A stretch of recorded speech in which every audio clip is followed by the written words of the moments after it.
And as you land, feel, begin to understand where you are and what is happening around you.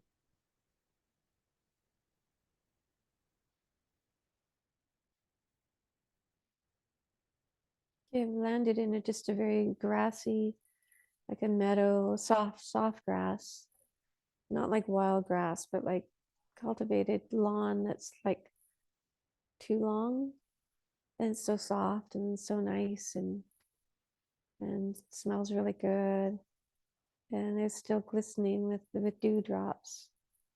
I can feel the sun on it. It's very green, heart chakra. And so I'm looking around. I do see, I feel like she's my guardian angel. Could be my guardian angel. It could be my higher self personified. I'm just going to ask, but she's just looks like this beautiful being, like an angel. Could be my higher self too. And she's just there, just like almost looks like the blue fairy or something. There's just light all around her. And she's offering her hand to me. So I get up and she holds both my hands. And we embrace and just so happy to see me. And I feel so much, it was just so much love, so much that she's connected with me. She doesn't feel strange at all. She's been with me this whole lifetime and many lifetimes. Maybe all, I don't know, like a lot.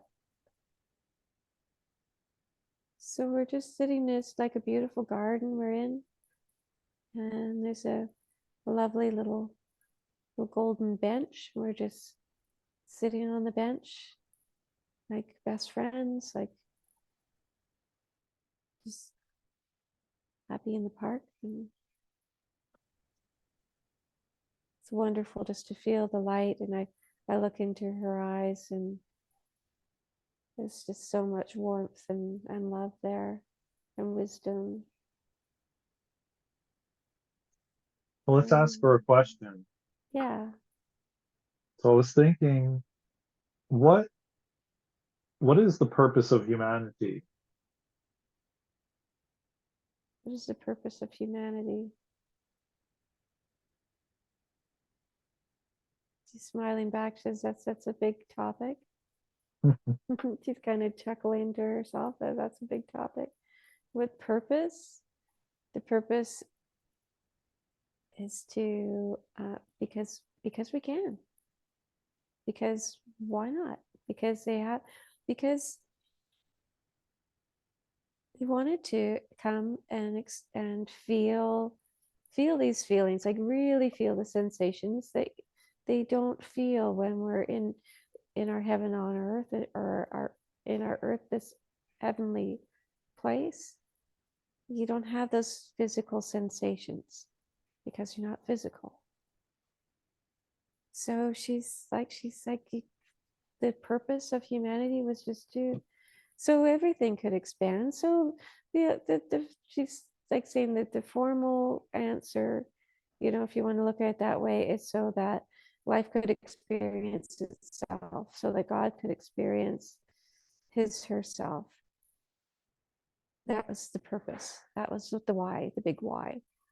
We're all here. Let's go down. Let's experience what we are not. Let's go to this land and forget that we are gods and pretend that we are, you know, flailing about, and that we don't have the power that we know we have, so that we can learn that we have it, and then we can enjoy it, and then we can create what is here, so that the heaven on earth can have all the beautiful attributes of where we come from, but we can also hug and eat chocolate cake and, you know, hear the cry of a newborn baby, like walk in the water, all these things that we can't do in heaven that we can do on earth because of it's just a denser, it's because of the denseness of it, which also can make it the challenge that it is and harder for some than for others. But when we use, we know who we are, we know who we are and who we are when we're in our between life place, and you could call it heaven, the heaven that we're bringing to earth, the new earth.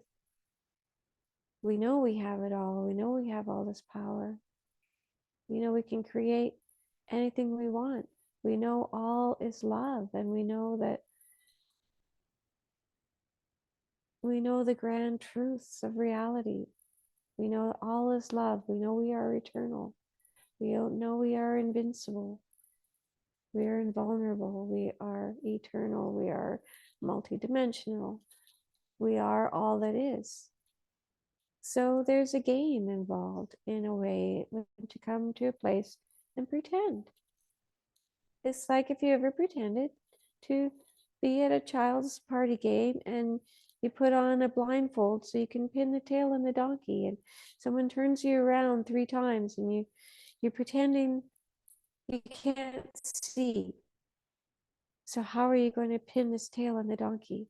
You must somehow navigate this area between you and the paper donkey.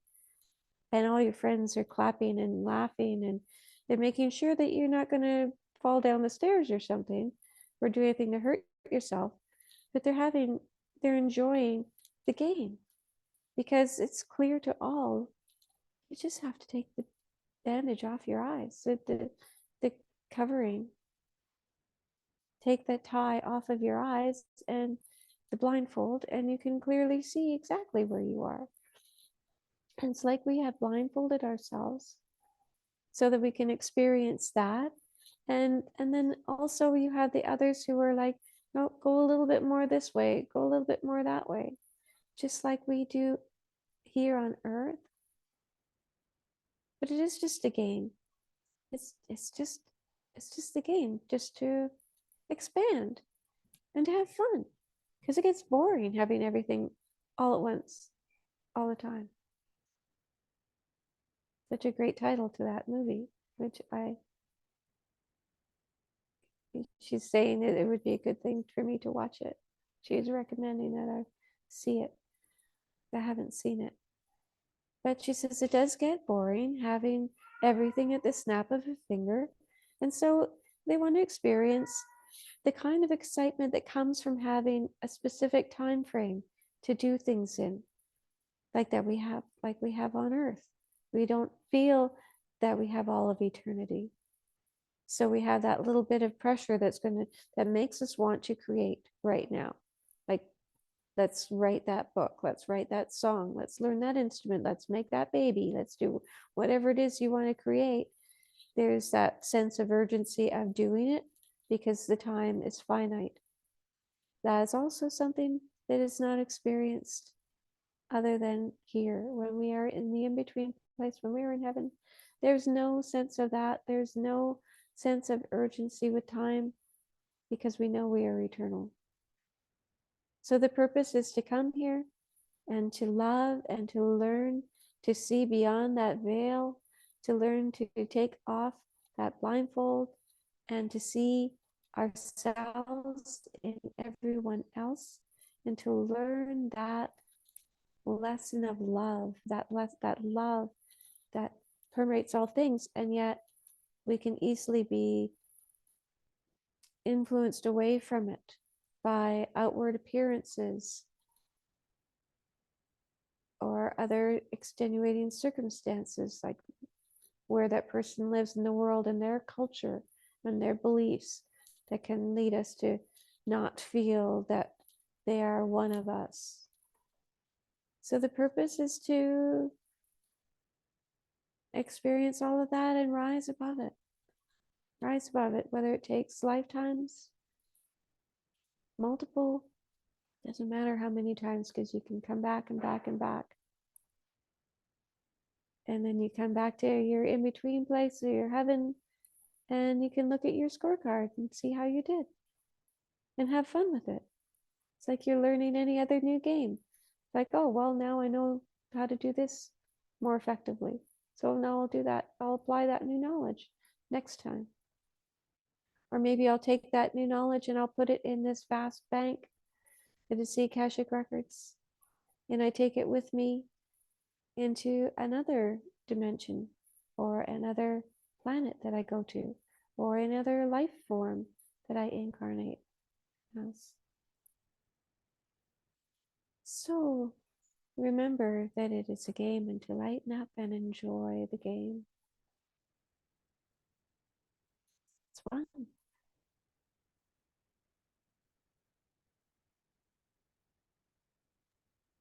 That answered? Yeah. So I wanted to mention.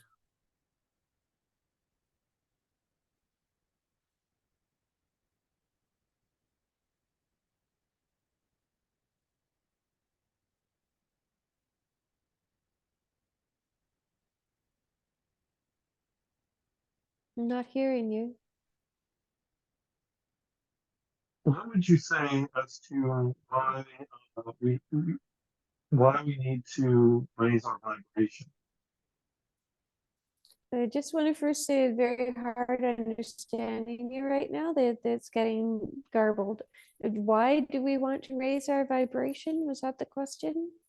The question is, explain why raising vibrations. I'm sorry, I'm hearing every third or fourth word. Okay, explain why. Let me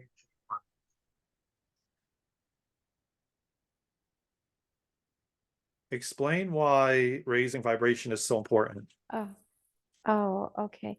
Because the higher your vibration, the more power you're bringing to your thoughts and your actions. When you're in a low vibration, you're very ineffective, and everything feels heavy and burdensome. And as you raise your vibration, it is so important because you gain that clarity, and also you enjoy yourself more because life is a lot more fun when you're coming to it from a perspective of being happy and secure and grateful and loving life is a much different experience than someone who is uh, depressed or angry or just so besought with their own personal demons who are fighting with them.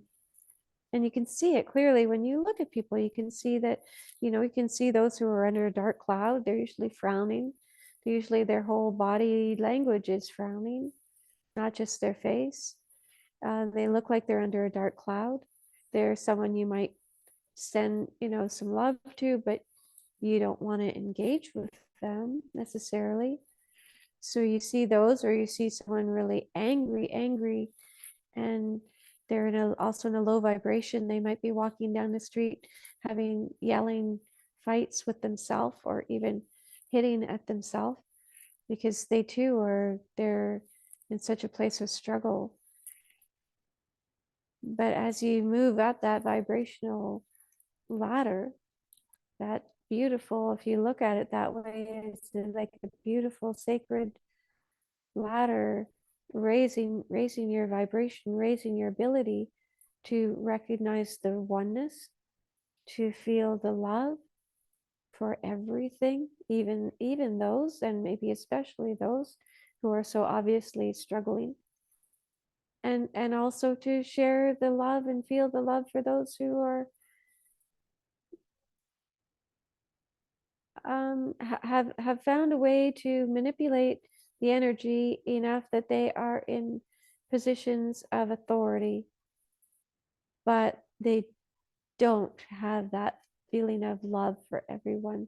So that is like a darker authority that is easing its way out because it can't sustain itself. It cannot sustain itself without that underpinning of the love for all that is shining, that is shimmering, that is strengthening and enabling the beauty, the love, the gratitude, the appreciation for all that you are, for God itself.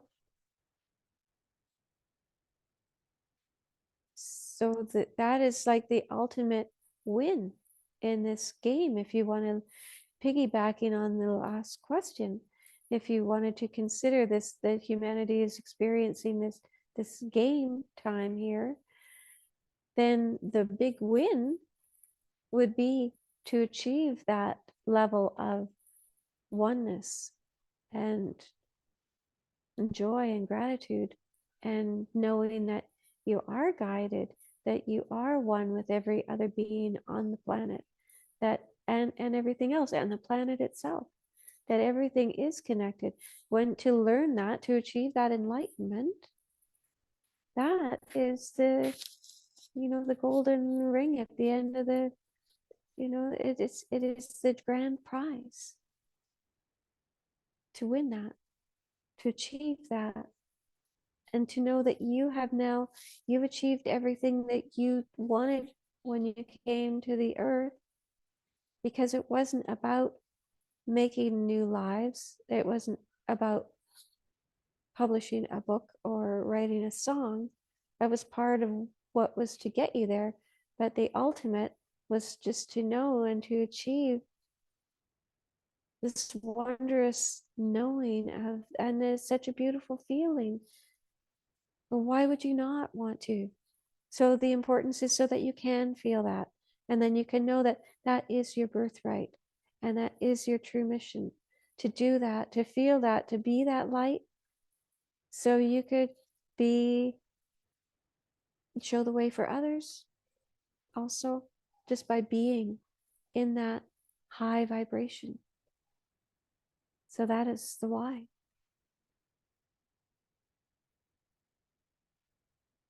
It's also a very healing place to be, and a place where your body naturally is healing itself, and where the aging process is not so pronounced, and in fact can actually be reversed when you are in that place of divine love.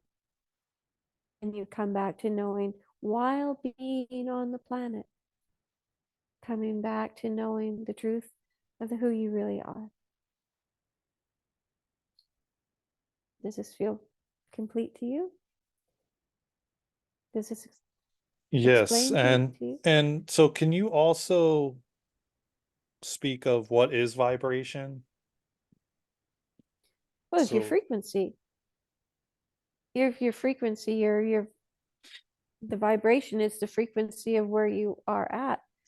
There is a buzz because there's so much space. If you look at even inside of you, and all right, how can we explain this? The distance in between the stars. If you look up at a night sky and you see the distance between the stars, even though if they look like they're very close together, if you can just consult with an astrologer how far they are apart from each other, how much space there is in space. And it is the same within you. You're all this energy that is contained within this body that you chose, and your aura is beyond that. But there's much more empty space in your body. It's not like it is filled to the brim with all these atoms. There's much space between them, and yet they are connecting with each other. They are transmitting energy to each other, and that it creates a buzz of sorts. It's a frequency. It is a tempo, a speed of, it's like it can go from a very, very slow speed, and colors have this, everything has this variance in frequency. That's why even some colors on your planet are denser, they're slower, they have a different feeling when you encounter them. And then at the other end of the scale, there it is a higher, faster vibration, a finer vibration. And even in your body yourself, all the layers of the aura starts at this very fine, high vibration, and it gets slower and slower until it can be contained into this framework. It just is. It is. The frequency, the vibration is the frequency. And it's across it. Music has frequencies, words. Why your words are so important. They carry frequency. They vibrate at different levels. It is the language of that. It is a language unto itself. You know light language. You understand about light language. So it's like everything is vibration. Everything is vibrating. Nothing is stable. Nothing is solid. It seems that way because it is a slow vibration, a slower, lower frequency. Is this making sense to you? Yes, yes, definitely. And how would that connect with how humanity is raising our consciousness or expanding our consciousness? Yes, it is raising consciousness. Absolutely. Humanity as a whole is doing that. And that is how we are able to say that there is much more light on the planet than there ever has been. Even though there have been periods in history where it's been golden ages have occurred before, but there's so much more now. Well, there's so many more people right now. So more people at a higher vibration. It is helping. Earth herself is shifting into another dimension, is raising her vibration and assisting us as we walk about, particularly with bare feet, and feel the connection with the earth, and bring that consciousness and that knowing to that connection. We are also raising vibration because we all are. There isn't really a choice so much now. It is raise your vibration while you're living, or take your exit option, and you will still raise your vibration when you come when you come to heaven, when you come to the resting in between place. So yes, the collective is raising. You're raising in vibration. Very much so. You can feel it. You feel the buzz. We feel you feeling it. Mm-hmm. We feel so many of you awakening to it, and and enjoying it, delighting in it, so excited by it, which just increases it more. Noticing it more, which increases it more. Is a wonderful thing. And what would you say is the nature of consciousness and the mind? The nature of consciousness and the mind. Mm-hmm. Would you elaborate a little more on exactly what specifically The differences? between nature and the Yeah. mind? Yeah. Or no, between nature of consciousness, like the nature of consciousness, I guess I would say uh Well, consciousness is God. Consciousness is being aware of things, is a gift of God. So, are you asking that we explain the nature of God? yeah, like consciousness itself for someone out there that is wondering what is consciousness. Maybe you can explain that. Oh, right. In that You context, see, you see we in would say it between is the different, yeah. awareness. Awareness. When you come to that consciousness, so that we think this is what what you're meaning to get at. So a lot of people are walking around being unconscious, not meaning that they're laying in a coma somewhere, but they are not aware of their own thought processes and their own mental capacities. versus one such as yourself and the both of you who are conscious. You are aware that you are spiritual beings. You have this awareness that you are bringing to every thought process that you have. So you are not reliant on what is being presented through social media or through the airwaves or your news or your radio. You're not reliant on that because you trust, because you have this consciousness, this higher awareness.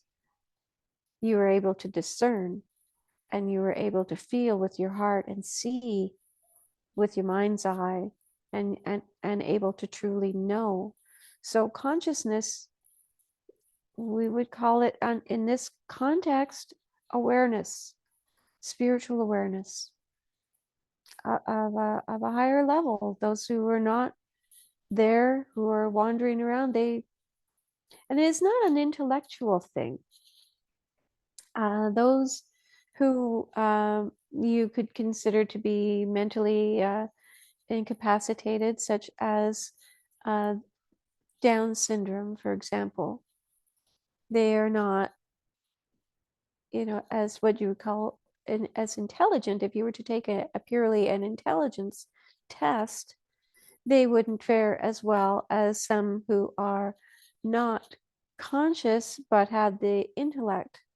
But if you were to give a different kind of test, say an emotional one, where they would far surpass because they are pure love and they love the butterfly and they are happy just to look out and see a cloud formation in the sky or a butterfly fly by, and they have that happiness and that joy, and they give the joy because they have that awareness. They know they're little, they are spirit. They are spirit and sunshine here walking on the planet. Whereas someone who might be very intellectually gifted could still be unaware of who they really are and not allow themselves that awareness, because if they don't believe in it, they're not going to allow themselves to feel it.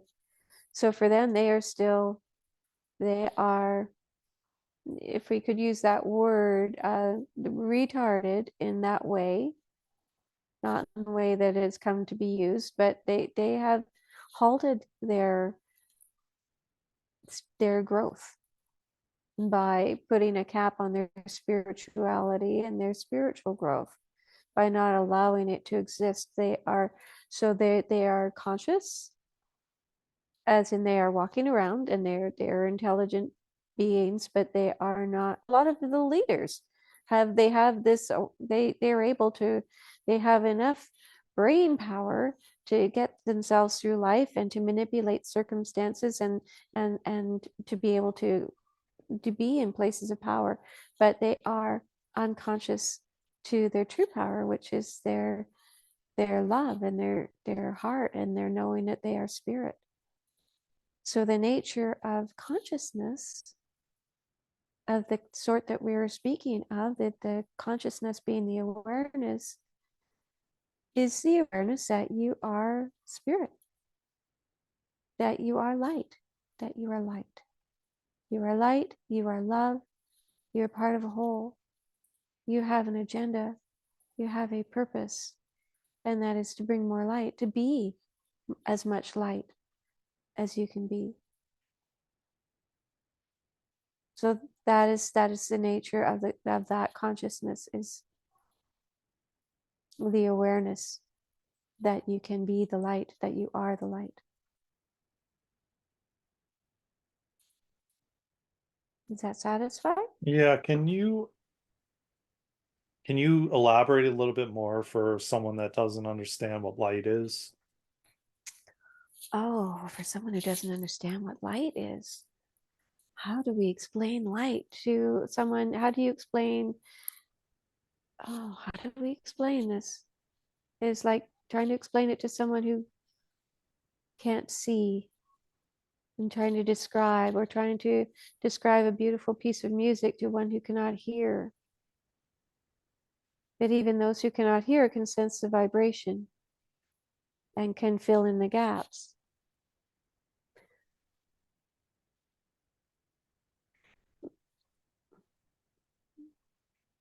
Some things are ineffable. It has to be experienced. And when things are experienced, they change you. Even someone who has been, as we were describing, at very high intellect, and they've risen through the ranks and they're in a high place of power, but they had not become conscious yet. They can become conscious in a moment. They can experience enlightenment. So light is right in that word. Receiving the light and understanding the light of love, the light of God, as the essence of God. And when they experience that, which they can in an instant, and be forever changed and be unable to continue doing what they were doing before, because now they are enlightened. Now they have seen the light. I think even one who has not does feel like they haven't experienced it when it is so much in the vocabulary. That is evidence that it is understood at an underlying level. And I don't think anyone cannot go out into a sunny day if you've had periods of dark rain for a week or more, and then the sun comes through and you step outside and you feel the light. You all feel that light.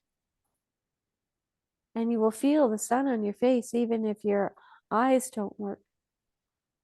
And you will feel it even if you have damaged your brain and you can't rationalize, oh, I'm feeling the sunlight. And this is why I want to smile. I feel the warmth. So it is one of those things that it is universal. A cat or a dog will lay in the sunbeam.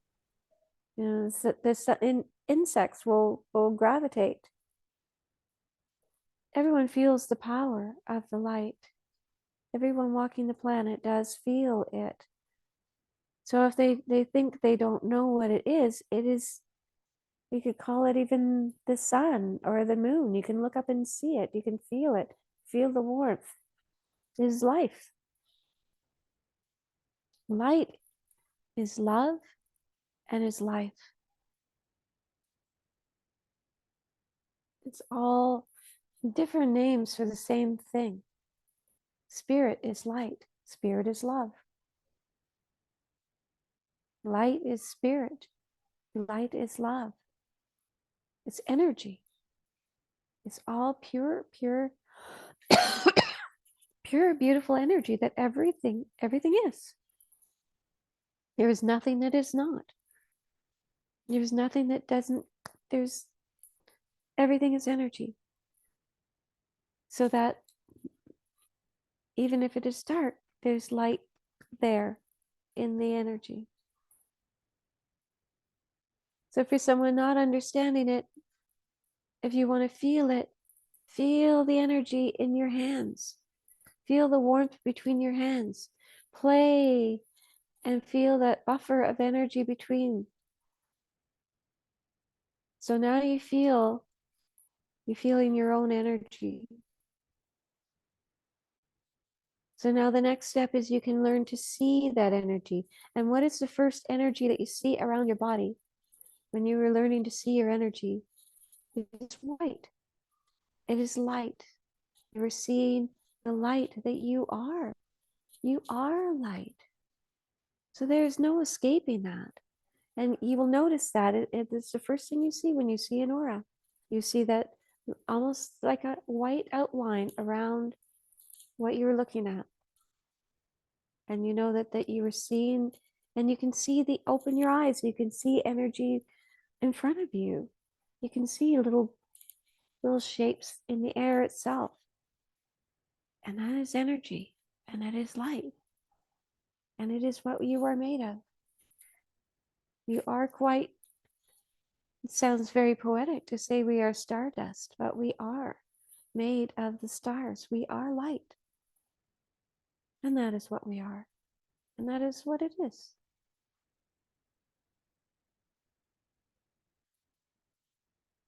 We hope that that sums it up in a way that can be easily understood and grasped. Do you feel that we have Yes, accomplished that? yes, and I think that was fantastic place to conclude everything. And I would love for you to share just a message for anyone listening now Oh, or yes. or in the future, and we'll conclude it there. Oh, so what we love to do is to open that up and just to be able to say, oh, you all, you beautiful, shimmering beings of light, all of you, one and all, there is so much love here for you. Oh, we just wish you would allow yourself to be easy with it and just take off those blindfolds and see how beautiful this beautiful world really is. How you already have heaven on earth.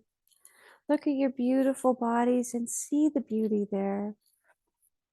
How everything is working perfectly without you doing a thing. It knows how to do it, knows how to keep you healthy and happy. And now just to really feel that love and appreciation for yourself and feel that love and see and know and experience that love for yourself, and then take it even higher a notch. Express it, tell yourself, and then tell each other. Tell your animals who have come to play with you and to assist you. Tell them how beautiful they are. Tell your partners, your divine, beautiful soulmates, your playmates. Share with them how beautiful they are, how much you love them. Go and hug a tree, and just smell a flower. See the perfection and the beauty, and just enjoy it. Enjoy it. And know that you have so much support. That flower has a lesson for you. That tree has a message. The cat and dog, the butterfly, all of it is here to guide you back home. And when we don't mean home heaven, we mean home to your heart, to your place of knowing that you are divine and you are God. And it is a beautiful place to be. Just take that in and feel the beauty, feel how wonderful it all is, how perfect it all is. And just give thanks. Give thanks for this beautiful gift. That is what we say to all of you. And listen back to that and listen back. Let it be a message that you really internalize, really feel the love. Feel the love. It is the most important thing. It is everything. The love is the light. Don't let anything stand in the way, because that is truly what you came to experience. So let yourself be the light. Let it shine out from you from every point, and let yourself be the beacon for another who is not yet where you are now, but they will be, and you can help with that. Just never forget who you are. You are a god, goddess, walking about on this beautiful planet with great intention, because you chose to be as you wanted, because you knew it would be wonderful. And so it is. And we love you. Thank you. Amazing. So Thank you. we're going to go ahead and